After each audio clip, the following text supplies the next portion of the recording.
DC News Now at 4. Rain could be sticking around tonight. Meteorologist Damon Matson is tracking when we could see the sun again. 3 people shot and 2 people stabbed during Cinco de Mayo celebrations in Laurel. We have more information about the suspects police are looking for. After nearly 6 full days, the man who scaled the Frederick Douglass Memorial Bridge here in protest against the war in Iran has finally come down. We spoke with Guido Reichstatter before he was taken into custody. For a third year, the district is seeing an increase in visitors. Why tourism is bringing in more money than ever. You're watching the station covering all of the DMV. This is DC News Now.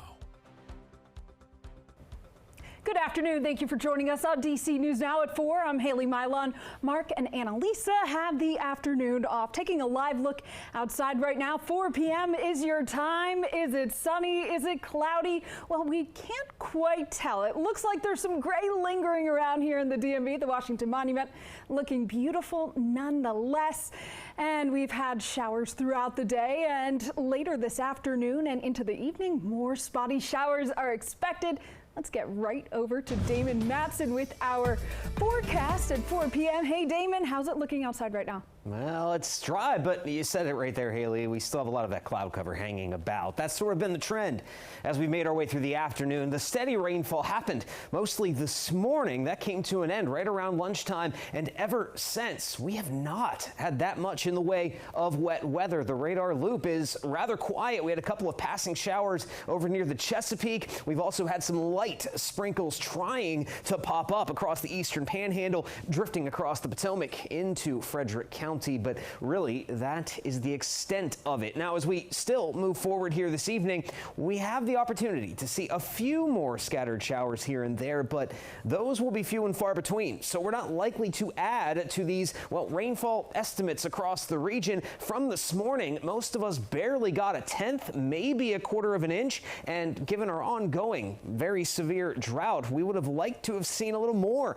out of this while the wet weather was around, but it doesn't look like that's going to be the case. So as we move forward again, yes, scattered showers are going to be possible. They'll be bubbling up, especially to the south as we approach sunset, and we'll keep a few showers around into the overnight hours. But then really, as we head toward Thursday, things are trending in the drier direction. But could we see some additional rainfall show up before we get to your Mother's Day weekend? We'll have a full look at that forecast coming up for you here in just a bit. David, thanks. Talk to you soon about that forecast. And newly released photos are giving us a clearer picture of what led up to that shooting near the Washington Monument days ago. Prosecutors say that 45-year-old Michael Marks brought a gun into a busy area on the National Mall right as the vice president's motorcade was passing nearby. They say he ran from Secret Service personnel and then turned and opened fire, hitting an innocent bystander. Officers shot back, wounding Marks. And in a press release from the Attorney General's office, Janine Pirro says that Marks allegedly made statements to officers in the ambulance saying, quote, F the White House. He's now facing several federal charges. And 3 people were shot, 2 were stabbed in Laurel last night. It all stemmed from a Cinco de Mayo celebration that got out of hand. Police are now looking for 2 suspects who they say are responsible. Our Daniel Hamburg is joining us live in Laurel, Maryland this evening. Hey, Daniel, we understand thousands of people were there last night. What are you learning now? There were huge crowds, Haley, here at Amigos Mexican Restaurant. They had 2 tents set up for a Cinco de Mayo celebration that was totally planned. We also know that there was a TikTok video apparently encouraging people to come to this area. This is where the shooting happened. Although on the other side of the shopping center is where the stabbing happened. Now take a look at these photos released by Laurel Police of the shooting suspect. You can see him with a backpack that clearly has something identifiable on it there, captured from several angles on surveillance cameras. Police believe all 3 adult victims were shot by this man. Separately, by the Three Brothers Italian restaurant. 2 people were stabbed. Chief Russell Hamill says that was domestic in nature and isolated from the shooting. They're looking for 26-year-old Sean Juan Cook Jr. of Howard County for that stabbing. He's wanted on charges of attempted first-degree murder, first-degree assault, and other related charges. We talked with a witness to the shooting as well as the Laurel police chief. Everybody was running, everybody was screaming, everybody was just really trying to get away for real. If you want to do somebody harm here, you're not welcome. You want to come here and cause problems, you are not welcome. But you want to come here and behave and enjoy and take part in this great community, you're welcome all day, every day. So we do know that there was a decent amount of video of some of these fights and possibly of the shooting itself. Police are asking if you have any photos, any videos about the shooting, you are asked to call police. Of course, the man wanted in that stabbing is also on the loose. Police asking him to turn himself in, or if you know where he is, contact police. We're live in Laurel. Daniel Hamburg, DC News Now. All right, Daniel, thank you so much. And the FBI raided the office of Virginia State Senate Leader Louise Lucas today. According to Associated Press sources, this is a corruption investigation. You can see videos here on your screen of the officers on the right here. Louise Lucas has been in the Virginia State Senate for more than 30 years. She was the main state legislator behind Virginia's redistricting efforts, meant to give the Democrats a major advantage in the state. That effort is currently tied up in the state Supreme Court. Now, we caught up with Lucas's daughter outside of the raid. She says she has no idea why the FBI was there. Does it have anything to do with the health care? Nothing to do with our health care, but I don't know.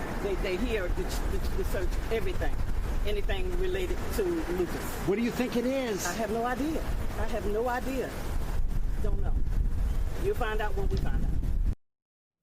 And Virginia Democratic Representative Bobby Scott speaking out against the raid, arguing that the intentions may be nefarious. In a post on X, he said it must be acknowledged that this FBI raid occurs in the broader context of President Trump's repeated abuse of the Department of Justice to target his legal opponents. Representative Scott went on to say that he hopes Lucas's right to due process is respected. Virginia Governor Abigail Spanberger also releasing a statement today on the investigation, saying that she won't be commenting until more details are released. And new today, the Justice Department announcing a federal investigation into the Fairfax County Commonwealth's Attorney's Office. That is the office of Steve Descano. Officials say they'll examine whether charging decisions and plea deal decisions improperly favored certain defendants, including illegal immigrants. The Civil Rights Division says it will review whether any policies put public safety at risk or violated federal law. The department says no conclusions have been reached yet. The investigation is still getting underway. We have reached out to Descano's office, and they say they received the notice this morning. They offer no further comment at this time. And new this afternoon, we're hearing for the first time from the D.C. Mayor Muriel Bowser after more than a dozen D.C. police officers were placed on administrative leave this week. Those officers were told that they could be fired following the results of an internal investigation into the department's reporting of city crime statistics.